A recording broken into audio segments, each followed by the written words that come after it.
முக்கியமாக நாம் அதை எடுத்து சொன்னால் 50 வருஷத்துக்கு முன்னாடி இருக்கிற அதே தகர டப்பாவை எடுத்து உருட்ட ஆரம்பிச்சிருவாங்க.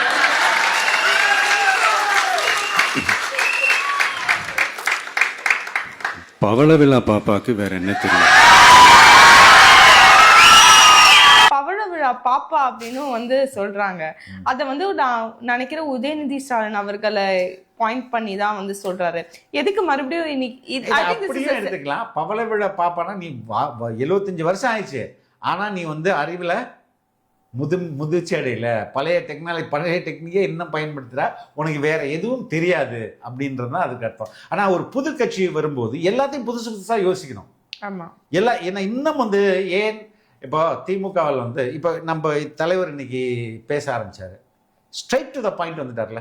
ஆமா, இப்போ நான் கூட அன்னைக்கு மேடையில் பேசினேன், தாவேக்கா மேடையில் போன வாரம் மேடையில் ட்வீட்டருக்கு அனைவருக்கும் வணக்கம், அவ்வளோதான். அதுக்கடுத்து நேரம் பாயிண்ட் போயிடணும். ஆனால் அவங்க அப்படி இல்லை, இவர்களே அவர்களே அவர்களே, அதுக்கப்புறம் இந்த அரங்கை பற்றி பேசுறது, அதுக்கப்புறம் இயற்கை வானத்தை இது பறவைகள் அப்படி இப்படின்னு அதை பற்றி கொஞ்சம் பேசுறது, கடைசியாக பார்த்தா என்ன சொல்றது, அட்ஜெக்டிவ் தான், அட்ஜெக்டிவ் ஆறு வீரே கனியே கண் கண்டு அப்படின்னு கதை விட்டுக்கிட்டே இருக்கு.